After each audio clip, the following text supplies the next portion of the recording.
Yo, welcome to the show. I'm Gunnar, a travel reporter and flight deal analyst at Thrifty Traveler, and with me in the studio is a man with a fresh California tan who is positively glowing this morning. It's Kyle Potter.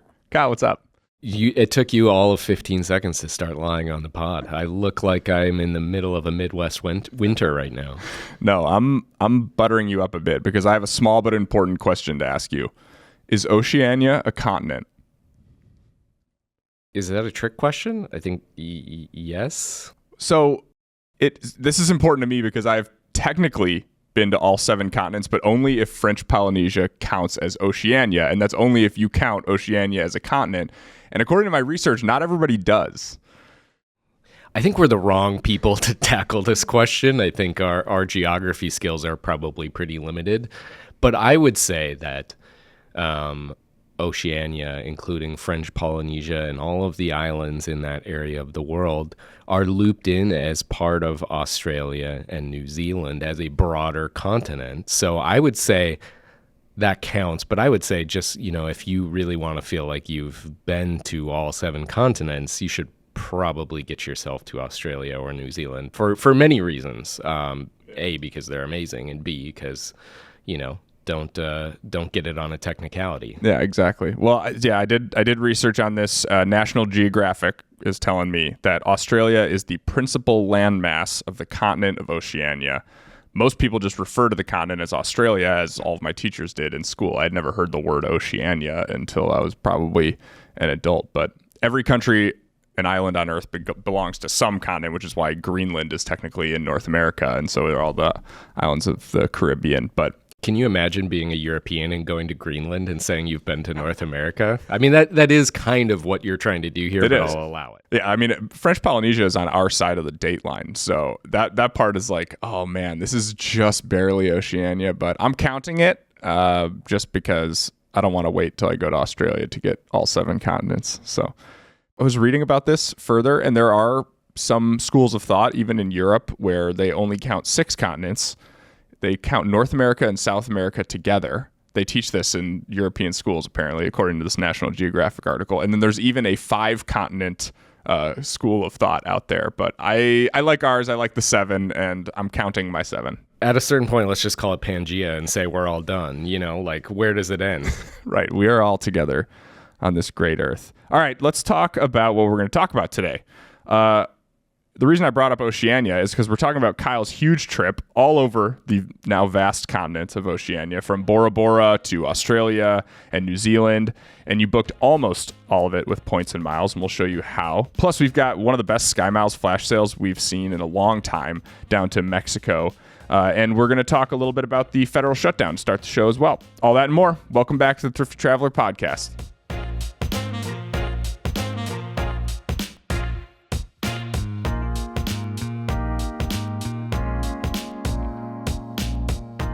All right, Kyle, to start the show, I'm going to find something out as always. We're 1 month into the federal government shutdown and approaching the longest shutdown in the history of the U.S. Are you surprised we've gotten here? And I guess what happens now? I'm not surprised. I mean, to be honest, I feel like, we talked about this at length on the show a couple of weeks ago, and I feel like things are playing out exactly as we expected, that neither side in Congress is caving, that they're really, to this point, has been very little pressure to bring the shutdown to an end.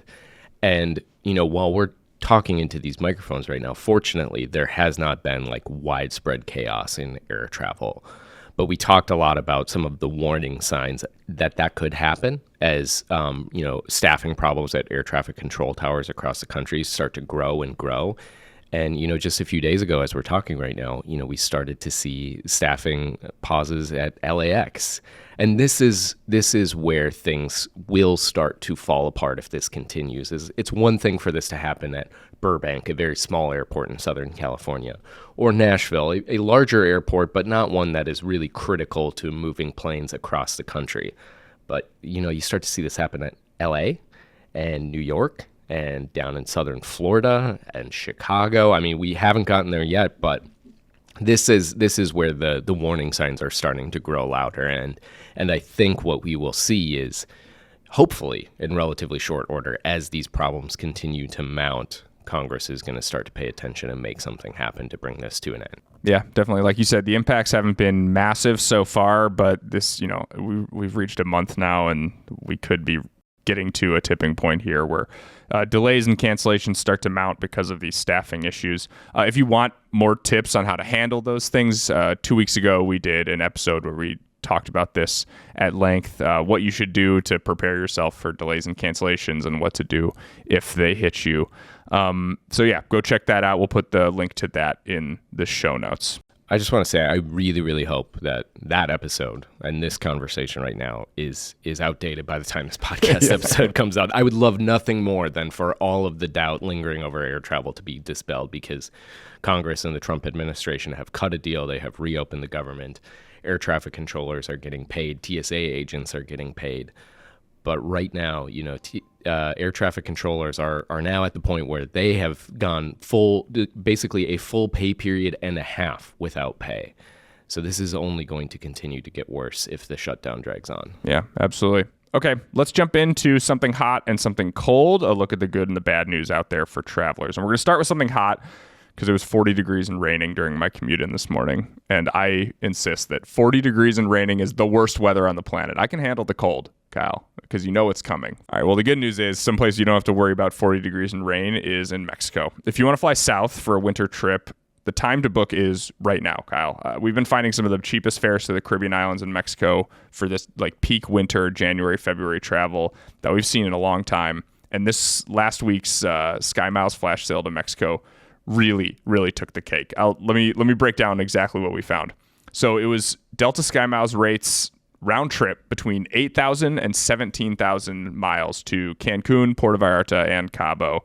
The Cancun deal was nearly nationwide. Almost every Delta airport got in on that one, with some of the lowest fares coming down to 6,800 SkyMiles round trip if you have the Delta credit card and the takeoff 15 benefit. That is a crazy deal if you break that up into one ways.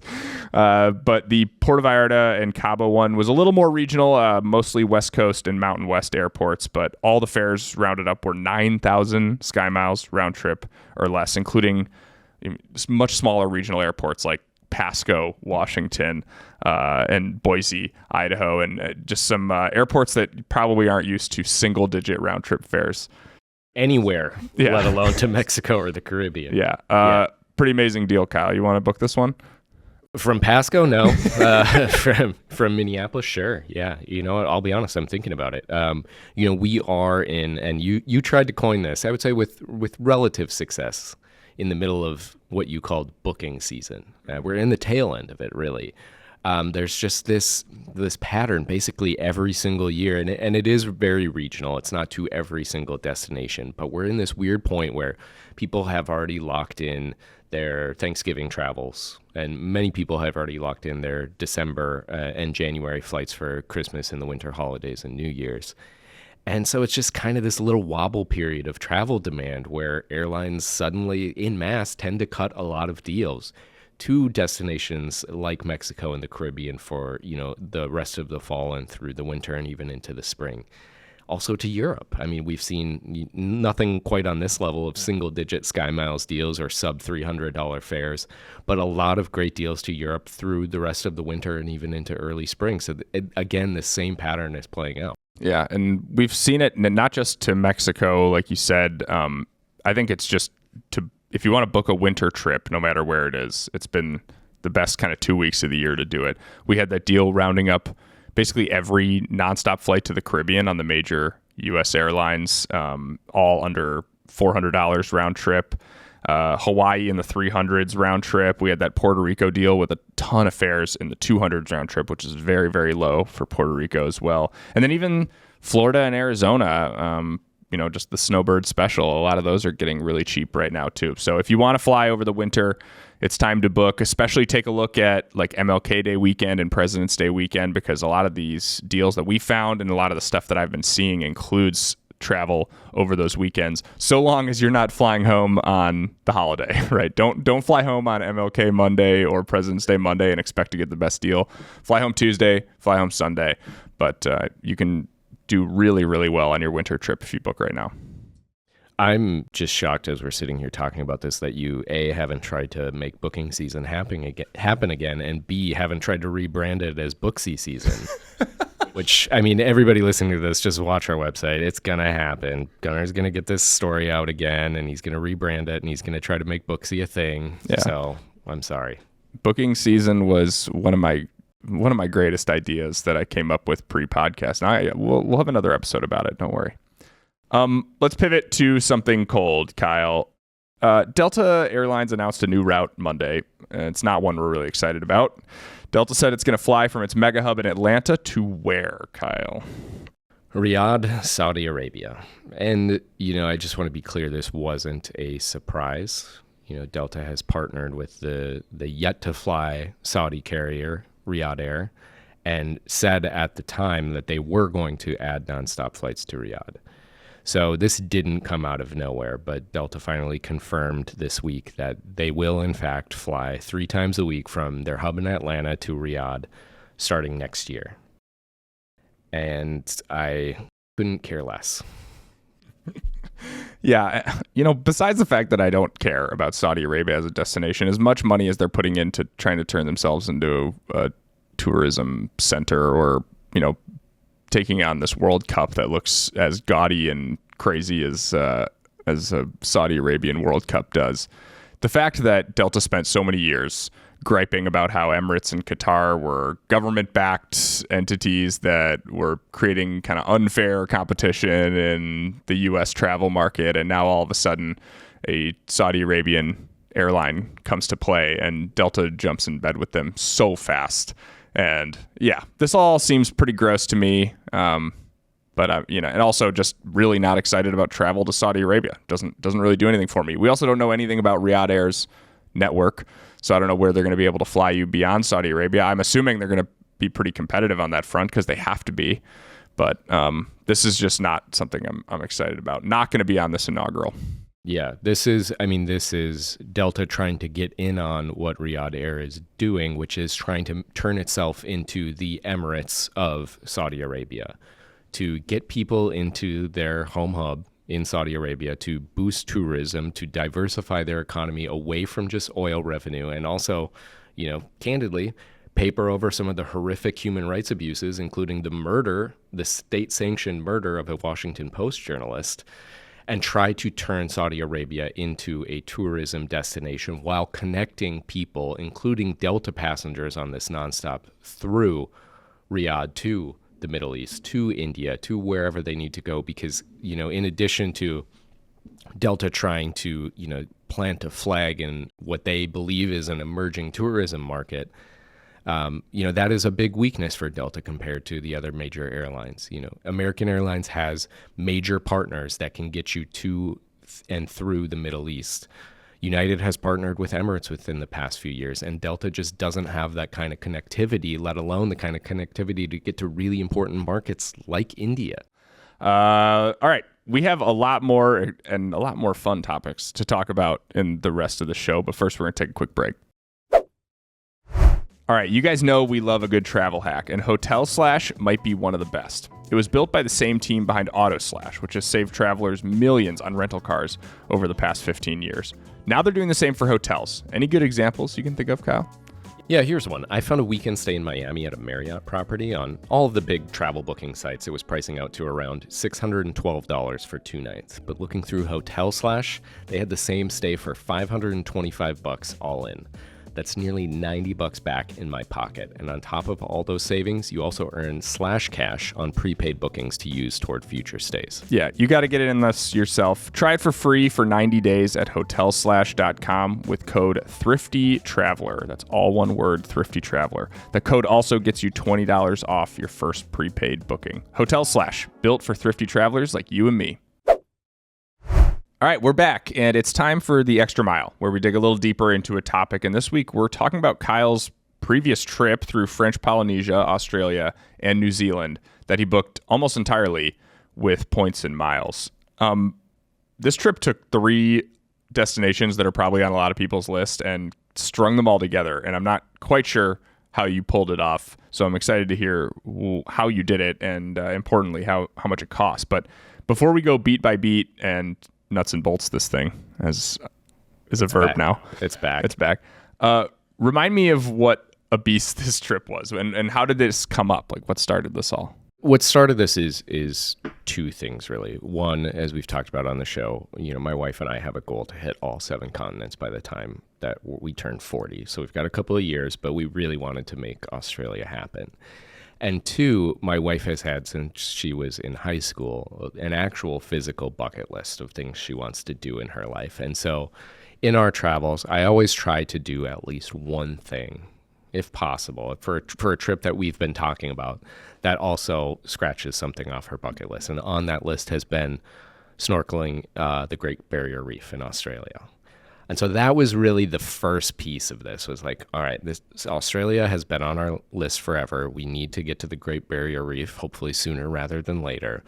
So how do we make this work? And for most normal people, you probably just say, like, you know what, 2 weeks in Australia sounds pretty good. Let's make that happen.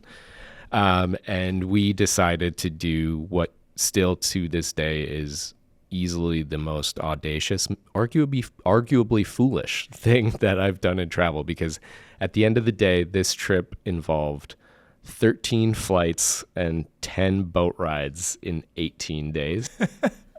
It involved 7 different airline mileage programs and 8 different methods of booking hotels. We stayed in easily one of the best hotels that I've ever been to, and definitely the worst that we've ever stayed in throughout the course of this trip.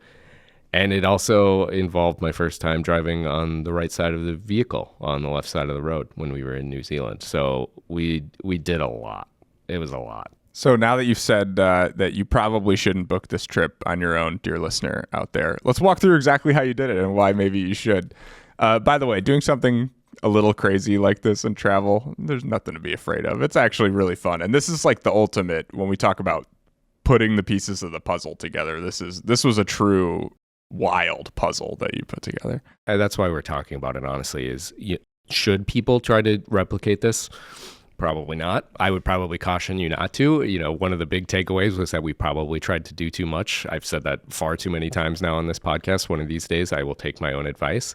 But I think that there are some helpful hints and lessons, either, for which airline program to turn to when you're in this corner of the world, or just, there are a lot of things that we did in the course of booking this trip that have nothing to do with points and miles and just everything to do with like the basics of saving on travel.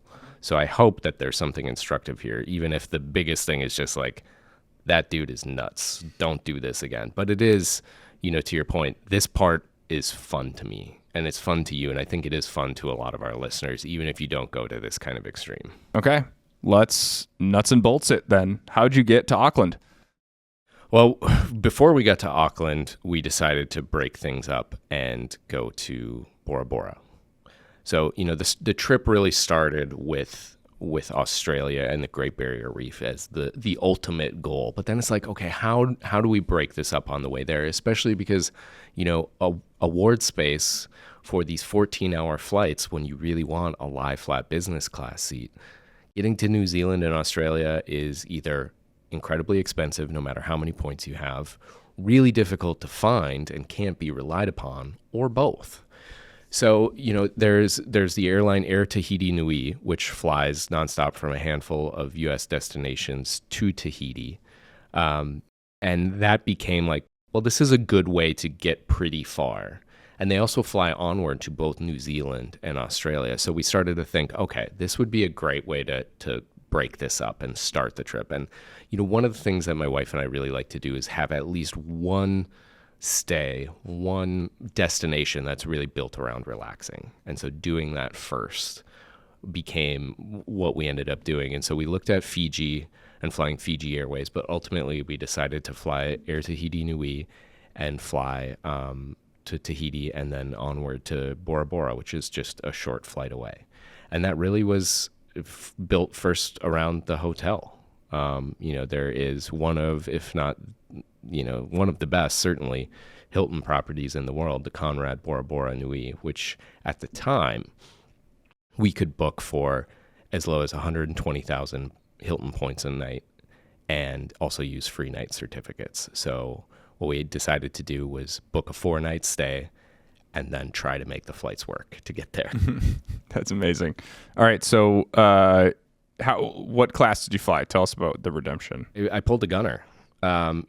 Because we needed, the hotel was the hardest part to do for this part of the trip, the French Polynesia part of the trip. So once we had that booked with 2 nights with points and 2 nights with free night certificates from Hilton cards, I stepped back and I said, all right, let's just get something booked. And so we booked Air Tahiti Nui economy from LA to Tahiti for 40,000 Alaska miles per person, which I had from a 75,000 point bonus on the old Alaska card, and then all the additional spending that was required to earn that. So we had that mileage ready.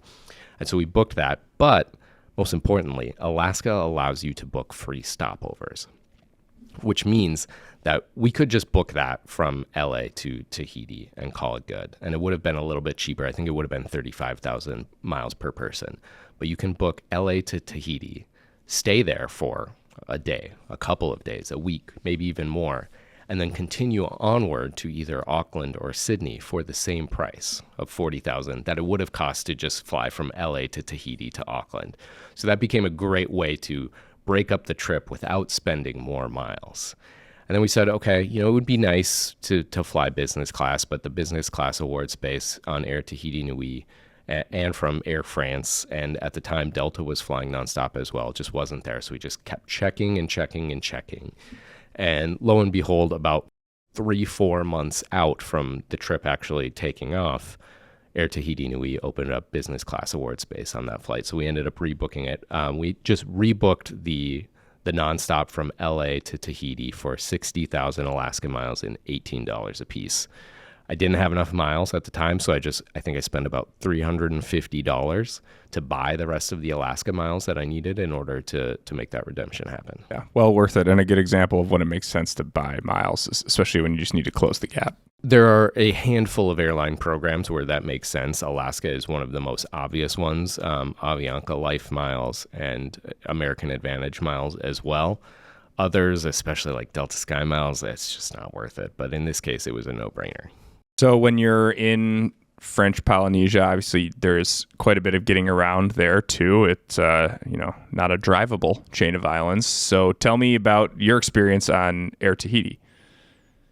Not Air Tahiti Nui, an important distinction. This is the smaller prop plane Air Tahiti that will connect you to the islands. Yeah, well, it was definitely a little bit complicated, and this is where we get to, probably our worst hotel stay ever, or certainly one of them is, that flight on Air Tahiti Nui landed in Tahiti pretty late. I think it was like 9 p.m., and there's no way to get to Bora Bora that late. You had to go the next day, so we just needed a hotel nearby, and there are some really nice hotels on the mainland of Tahiti, the main island, but they were just too expensive. It wasn't worth it. So there's the Tahiti Airport Motel, which is exactly what it sounds like. It's totally fine if you have that just overnight, need a place to stay. I think it was like $87. So we booked it with Chase Sapphire Preferred because the Chase Sapphire Preferred has that $50 once a year hotel credit if you book through Chase Travel. So that wiped out almost all of the cost of a very mediocre but passable hotel stay that we needed. And then the next morning, we boarded our flight to Bora Bora, which is about an hour and a half by prop plane. Air Tahiti, the kind of main carrier for the nation of French Polynesia, really has something close to a monopoly on flying between the islands of French Polynesia. So prices are not what you would expect to see for a 1-hour flight in the United States. I think it was, in the neighborhood of about $200, $250 each. But my wife and I hadn't used the $300 travel credit on our Capital One Venture X card. So we used that to cover more than half of our total round trip fares from Tahiti to Bora Bora and back. That's just we like to tell people to use that Venture X credit for like boutique hotels, but especially for airlines where, they have a lot of service. So, the prospect, especially in a place like French Polynesia where the weather is amazing, you don't really need to worry about disruptions, and therefore booking through a third party isn't great. And you're also not giving up on loyalty benefits because it's just really not a thing. It was a great way to use that credit to defray the cost again. Yeah, I took Air Tahiti between Papite. Is that how you say it? Papite? Papete. Yeah, not even close. You were nodding Close like enough. Papite was like I nailed it. I wanted to embarrass you. Between Papete and Moorea, which is it's a 7-minute flight. It's one of the shortest flights in the world. You can see both airports from each other. It was a very, very funny, very short flight. Also not that cheap, but I really wanted to get over and see another island. And if you don't want the Tahiti airport motel, the Intercontinental Tahiti, which is usually a little pricier, it's probably like $250 a night on a kind of off peak, and much, much higher after that, is one of the best airport hotels I've ever stayed at. It was a very, very nice stay. I reviewed it on our website. But it's a little grander than a typical airport hotel. It's got like a big pool complex, and it's obviously oceanfront and everything. But that place was really, really awesome if you want to splurge and avoid what Kyle dubbed his worst hotel, the Tahiti Airport Motel. I don't want to knock it too much. It's fine. Okay. It is what it is. All right. So you are in Bora Bora. Can you tell us about the Conrad Bora Bora Nui? This is, it's definitely one of the nicest hotels I've ever stayed at in properties. It's breathtakingly gorgeous. It's basically, the iconic photos of the Maldives in French Polynesia. So overwater villas slung over long, seemingly never-ending deck walks. The grounds are gorgeous. You can take a hike up the hill where there's villa after villa, and then you just get this kind of breakaway scene where you get to see Mount Otemanu, which is the main mountain on the main island of Bora Bora. The Conrad Bora Bora is positioned further away. This is my wife's single favorite hotel in the world. She begs me to go back, so I think we're going to have to go back. Like I said, we booked for 120,000 Hilton Honors points a night. It now costs 200,000 Hilton Honors points a night after some of the devaluations that we've seen from Hilton over the last year. So it's going to be tough to swallow that one. But yeah, it was amazing. We got upgraded our first 2 nights to kind of one of the main rooms, which is on the land, but is bigger. It's a pool villa, and that was honestly incredible. Very spacious, great. But then the final 2 nights we got upgraded to an overwater villa, which was amazing. There's really nothing like it, and I was really glad to have that experience while we were in French Polynesia, and kind of scratch the itch that I feel like a lot of people, at least myself, think about with the Maldives. Yeah, that's pretty amazing. It sounds and looks like a pretty exceptional resort. What else did you do there? What other kind of resort credits and things did you do to take some of the sting off? Yeah, a couple of things on property and off. The breakfast at the Conrad Bora Bora Nui is amazing. Absolutely amazing. One of the best hotel breakfasts ever, including just tons of French pastries. And it costs like it's amazing because the rack rate for a breakfast at the time we were there was $52 a person. And so because we have the Hilton Aspire card, those also would work with the Hilton Surpass card, even the Hilton Gold status that you get from the Amex Platinum card. You get Hilton Gold status, which makes that breakfast free, or at least they give you the option to select free breakfast among several other options for your status. So that was amazing. As I mentioned, we have the Hilton Aspire card, which has $400 in resort credits, $200 twice a year. And because the Conrad Bora Bora isn't located on the mainland, the main island of Bora Bora, you have to, as soon as you land in Bora Bora, get on a boat. And of course, you have to pay for that boat to get to the resort. And it cost, at least at the time, about $130 a piece. And so we used our resort credits to pay for that, which meant, we paid for most of that transfer before we got there. And then we used the next resort credit when we were actually at the resort to cover the pretty obscenely expensive costs of eating and drinking on an island paradise. It's a pricey place to stay and eat, I'll tell you that, but it's well worth it.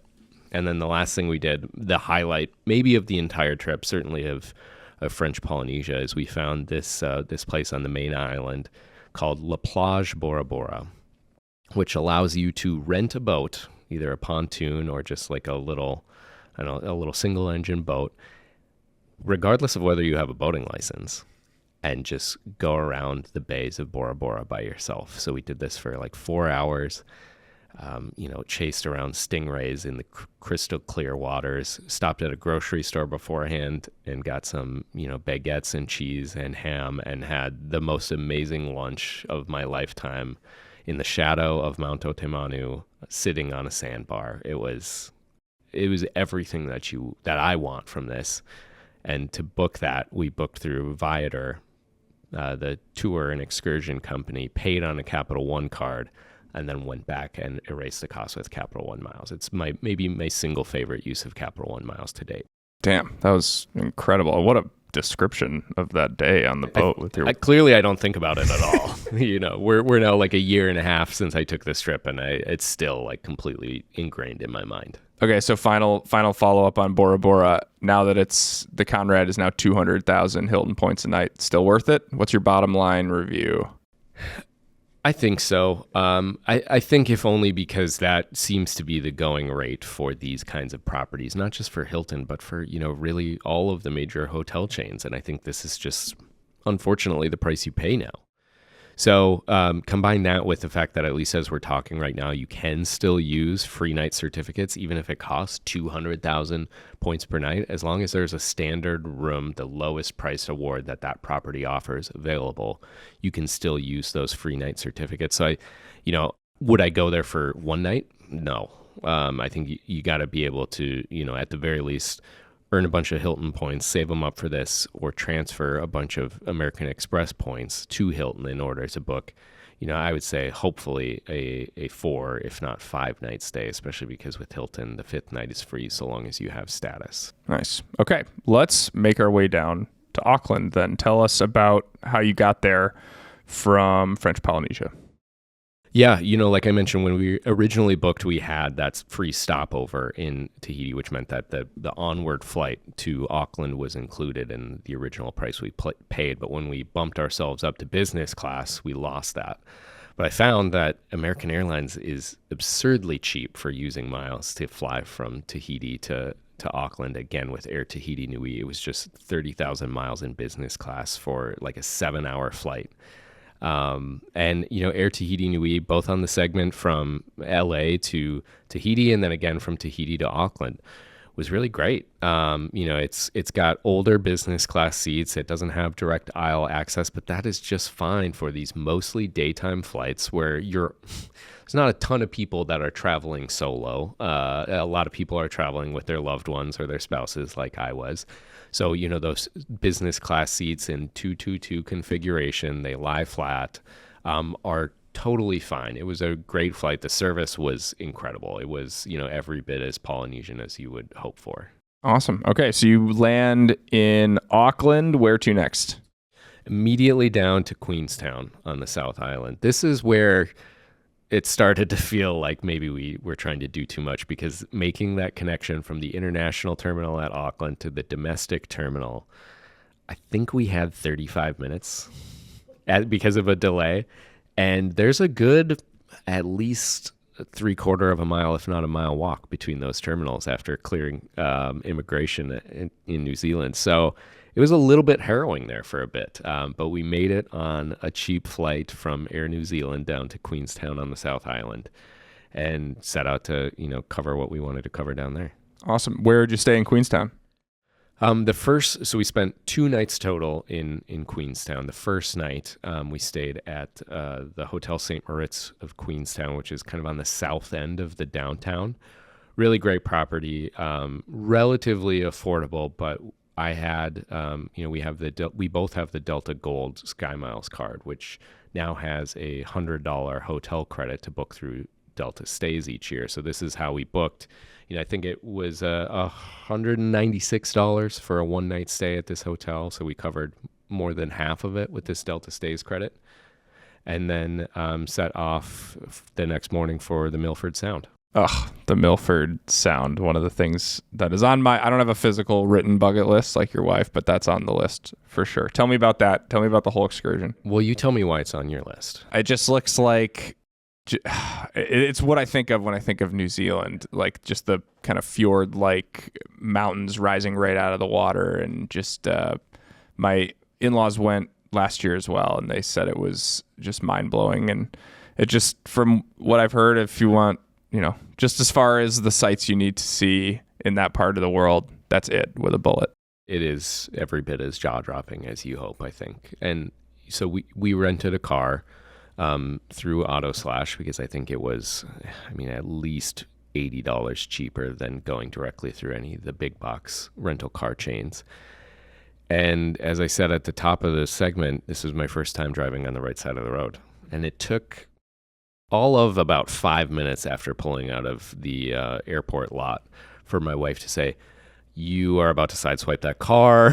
And it was uncomfortable for about 10 minutes. And then eventually it becomes pretty natural. And I just want to impress upon everyone who is looking to do this kind of a trip in New Zealand, especially on the South Island, is I don't know that it would have been the same trip had we not had a car, because the experience of driving where we wanted to go and stopping where we wanted to stop versus being on a tour bus or taking a plane, which is another popular thing to do, to fly from Queenstown out to the Milford Sound. Seeing New Zealand from the road was really, really special. Driving into the Milford Sound was close to as impressive as actually being out on the boat there. So, it took a little bit to get comfortable with it. I still will admit I will, when I'm driving on the right side of the car, flip the blinker instead of the window washers and vice versa.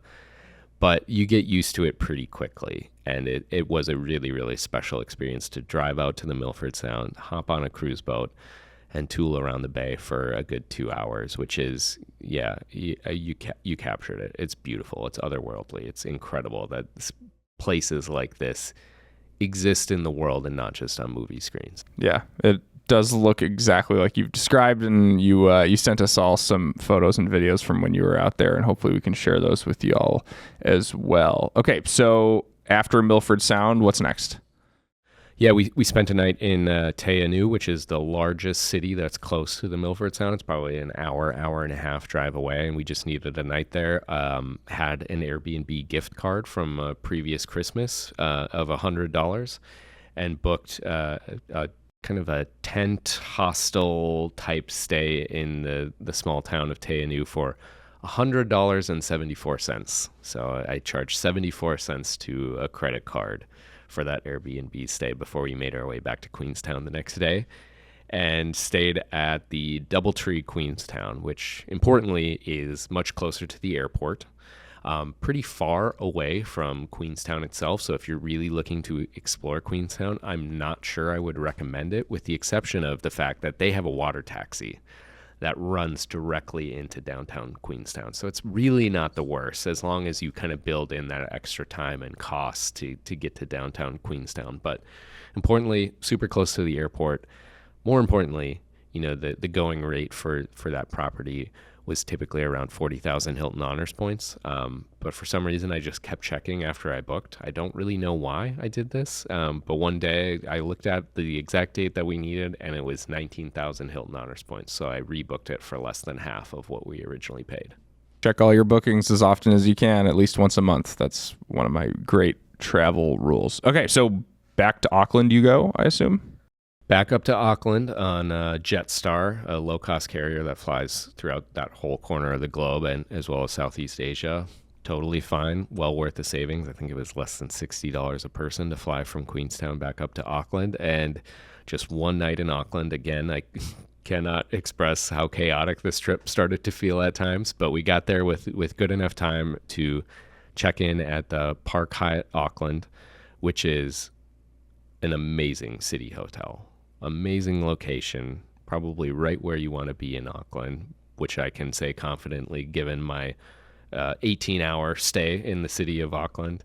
Well worth the 20,000 Hilton or Hyatt points that we used to book it. But then we immediately went out on a ferry to Waiheke Island, which is an island just off the coast of Auckland that's really well known for wineries out there. And we had a great day exploring the island and sipping our way across.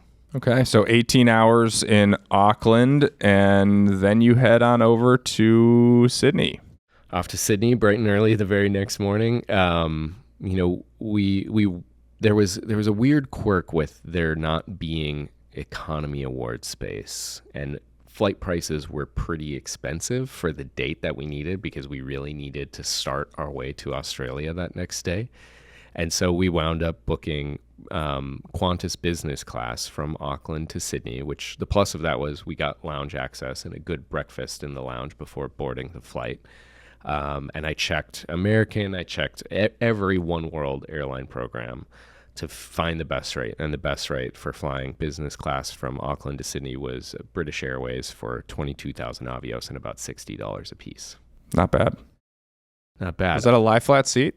No, it was just a Domestic 737 domestic recliner, but it did have maybe the best flight attendant I've ever had in my life, who came through during boarding and offered us a glass of champagne, and then came back and said, I've got 2 more glasses here and I don't want to dump them. You need to have these. It's time to party. Those were close to verbatim his words. It was really, really fun. This guy was great. I wish I remembered his name. A super fun flight attendant makes all the difference. Okay, so you're finally in Australia. What's next? Up to the Great Barrier Reef. There are a handful of different cities that you can get to in order to kind of treat as the gateway to the Great Barrier Reef.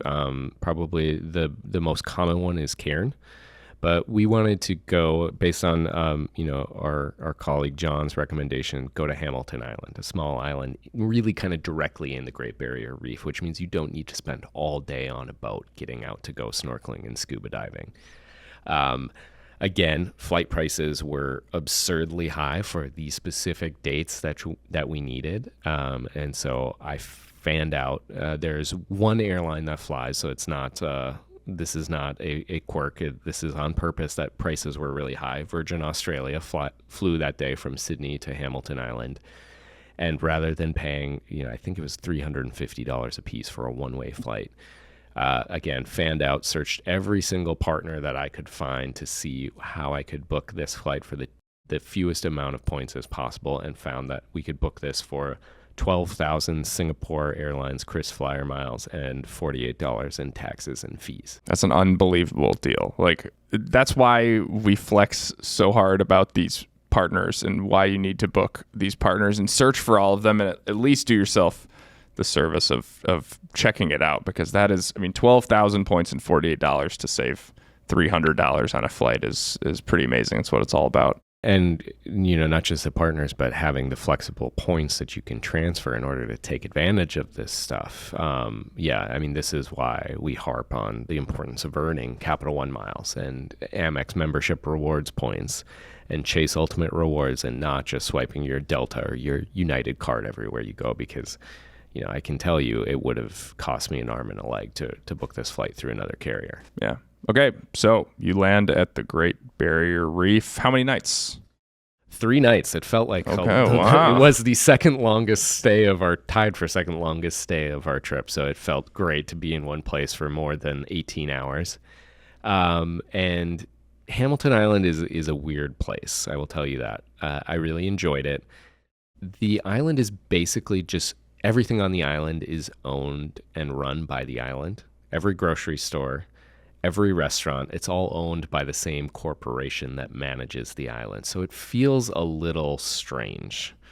But there are a couple of hotels. There's also a very large apartment building that was charging, in the neighborhood of $800 for a 3-night stay, which didn't seem terrible for our stay. It was a nice enough apartment, had 2 bedrooms. We only needed one, obviously.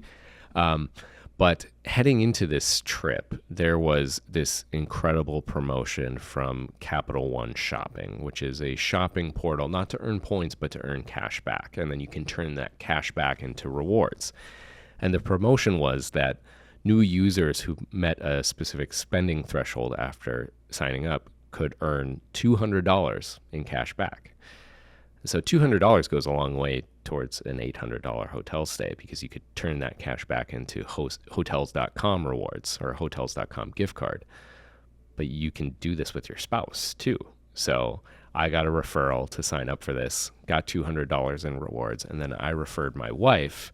I got a referral back from that for my wife signing up. My wife got $200. Nowadays, it's typically in the neighborhood of 50 or 75. But this is just like when you see this stuff, you got to move fast and figure out how to maximize this. So at the end of the day, I think we ended up putting, getting more than $500 in hotels.com gift cards and putting that towards, this stay. It made the cost of this less than $300 total for 3 nights. That'll do the trick. Tell me about the reef itself. How did you get out to explore it and tick this one off your wife's bucket list?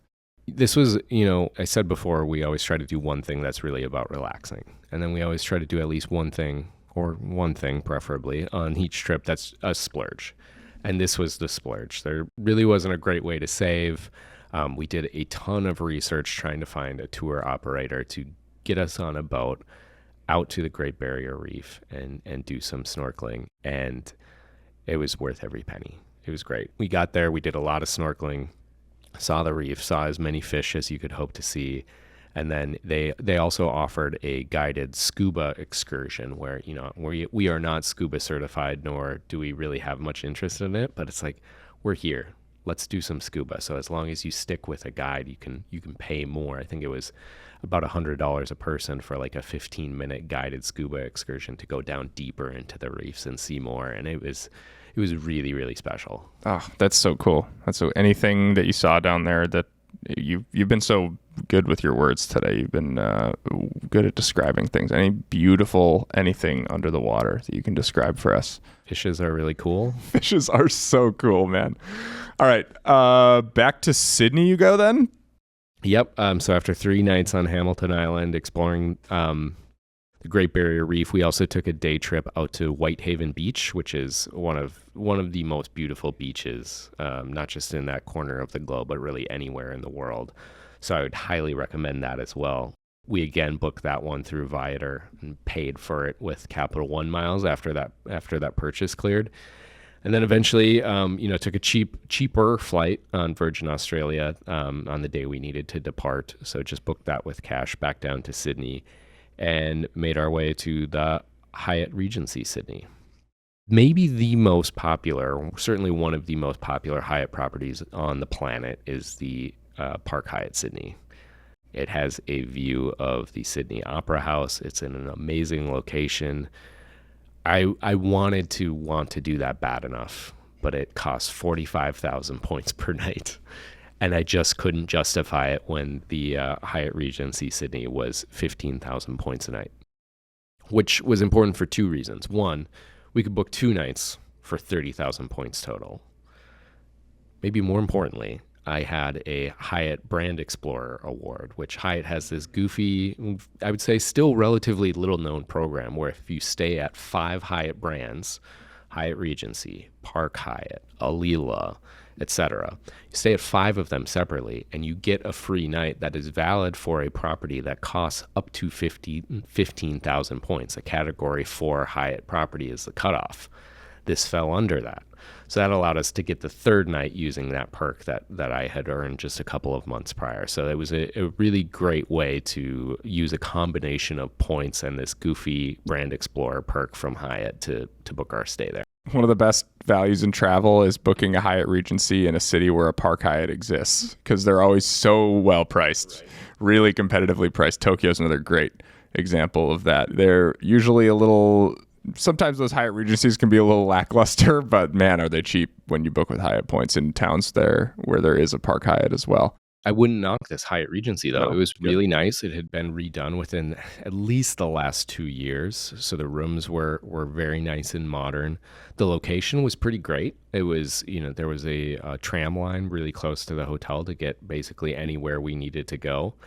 So yeah, I wouldn't feel like, for people who are weighing the same thing that I wouldn't feel like you're slumming it at the Hyatt Regency. I think it's a very nice hotel. That's good. All right. Did you get up to anything in your short time in Sydney? We took a day trip on a ferry. I think at this point we're on our 9th boat ride out to Manly Beach, which is just kind of north of the bay of kind of the main area where the Park Hyatt is. We did visit the Park Hyatt for a cocktail, which the cocktail was amazing. I also felt a sense of pure vindication that the day we were there and the day after, a massive cruise boat was docked right in front of the Park Hyatt, blocking the Sydney Opera House. So I would have been out of sorts had we paid all of those points for the Park Hyatt Sydney, only to have that view, the view that you're paying for, be blocked by a princess cruise or something. So yeah, we did that. We did Bondi Beach. We did kind of everything I think you're supposed to do, including our last night. We went to this amazing restaurant that I have to recommend called Ragazzi, which is the Italian word for children. It's an Italian restaurant with awesome fresh made pasta and a great wine list. And then as we were walking home to our hotel, this is our final night in Sydney, I looked down the alleyway and I'm like, is that a bar? It is a bar. That's the smallest bar I've ever seen. Let's go check it out. It is this place called Cantina OK, and it is a mezcal bar. So we stayed there for a couple of drinks, chatted to just the most demented in a good way pair of guys from New Zealand, and then chatted up the bartenders who told us that in order to source their mezcal, they bring it by hand in empty 2-liter plastic bottles from Mexico, and that one of their newest hires got stopped and had to dump out all of their product at customs and immigration in Australia on the way back. So I don't think that guy's working there anymore. It was one of my favorite bars in the world. It probably is my favorite bar in the world. It was so cool. The cocktails were amazing, but the vibe, it's like in this old converted single stall garage. It's amazing. That's awesome. I wonder what they're routing from mezcal areas of Mexico to Sydney was. But I think you actually probably know that routing pretty well, because this is exactly how you got home, right? I don't think that they flew how I did. Well, we'll see. I'll have to go back and ask. So I want to preface this with, this deal does not exist anymore. Yeah. But I think the lesson here is, gather ye rosebuds while you may. You got to take advantage of these things, especially when it's too good to be true, or seems too good to be true, because it turns out it was too good to be true for too long. So Delta is notorious for charging 400, 500, 600,000 miles for a business class seat, especially on these ultra long hauls, like it's LA to Sydney flight and, Atlanta to Cape Town. But there was, at the time that we booked, and for not too much longer after that, a way to book that for 95,000 SkyMiles per person. And the way that you did that was either originate or return to anywhere in Central America or South America rather than the United States or Canada. So, if you search from Minneapolis to LA to Sydney, or just LA to Sydney, you would see 400,000 SkyMiles. But if you search from Mexico City to LA to Sydney, it was 95,000 SkyMiles. So we decided to use that to get home, and flew home through Mexico City. I had a bonus from a Delta Reserve card more than a year prior that I just hadn't used. So I had basically 105,000 SkyMiles in my account. My wife, just through her work travels, had somewhere in the neighborhood of 80,000. So we transferred another 15,000 American Express cards from our Amex Gold card to her Delta account, and booked 2 tickets separately, flying from Sydney to LA to Mexico City. Wow. That's a pretty great way to get home as well. And Delta One, an amazing redemption that, like you said, doesn't exist anymore. Does it not exist because of you? Did you put the nail in the coffin on this one? No comment. All right. So you've made it around Oceania, and you're back home in North America. Looking back on this trip, what did you get right? I think I want to really say again that getting a car in New Zealand was maybe the best decision that we made. I've talked on the show a couple of times about how I've really come around on that, and that was probably the start. I don't think our experience in New Zealand would have been anywhere near as special had we not had a car to, make the most of the limited time that we had on the South Island. So that was really important. I think, starting what became a pretty fun-filled, borderline chaotic trip with 4 nights in Bora Bora, was the right way to break up that journey across the Pacific and to, make it work to redeem miles for the flights that we needed. I mean, you can, we have seen enough business class award space to New Zealand, to Australia over the course of the last year and a half, let's say, to make that happen, to do it in a straight shot. But if you want to break it up, or you're just not seeing, the opportunity to get there in one shot, this is a good way to do it, either through Tahiti and French Polynesia or through Fiji. Both are great options, and both have some really great redemptions using either Alaska miles or American miles or both. Anything else you think you did really well? I think back to after we got back from this trip, I was at a friend's house for a party, and his dad was talking to me about this trip, and he just goes, how much did this cost you? I don't like to tally things up and say oh, well, I got 20 cents per point for my miles, because that's not the point. So I sat there and I was trying to do some mental inventory, and he's like, oh God, you're going to tell me this was less than $8,000 total. And I was like, it was probably less than $2,000. Yeah. And he's just like, what? But that wouldn't have been possible just with points and miles. I think maybe the best thing is, this is a puzzle. Finding all the award availability to do this stuff is really difficult. But in order to take things to the next level, you really do kind of need a no stone unturned mentality to think about those other benefits that you may have that aren't points, that you can use to do special things, whether that's using, Capital One miles to cover the cost of a fun experience that you might otherwise not take, or, a hotels.com gift card and taking advantage of a promotion. Or, in this case, we had another night in Tahiti on our way before we went to Auckland, and we needed another hotel. And I remembered that, hotels.com did away with its stay 10 nights, get one free promotion, but I still had that reward from my previous 10 stays. So I used that to book, a pretty nice boutique hotel in downtown Papeete for like $10 total. Having that kind of mentality of really doing inventory and thinking about the additional ways that you can save, I think this trip was really, really good for that. Yeah, man. It sounds like it. All right, enough with the positivity. What went wrong? What would you do differently? What can people learn from you out there? You are not as polished and tanned and perfect as you may seem. I am certainly not. No, I'd say it's a common theme in all the trips that we've talked about of mine recently is I need to start taking my own advice and trying to squeeze in less.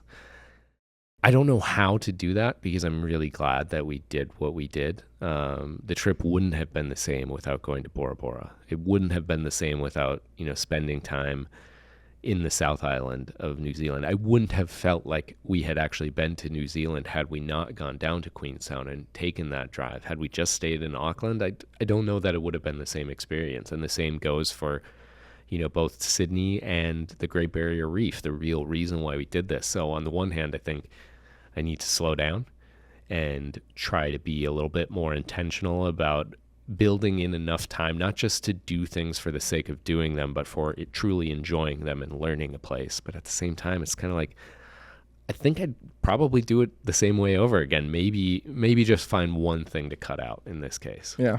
Well, that's an amazing trip. I hope that people out there who are trying something maybe a little less adventurous, but with some of the same beats, can pull something off, because I think you gave a lot of really actionable advice, and maybe people who are looking to travel to that side of the world don't necessarily know what kind of points and miles you need. And I think the short answer is flexible points and miles and to cast a wide net. So you did a pretty amazing job on this trip, and we were all really excited to see it. Hopefully, if you still have that great circle mapper you did of all of the flights that you took, we can maybe share that in the show as well, because that is a really funny image of just how vast and how much travel this, about 2-week trip was in total. It was 2.5 weeks, 13 flights, and then 10 boat rides, not to mention all the time in the car in New Zealand. It was a lot, but the more we've been talking about it, I would do it over again in a heartbeat.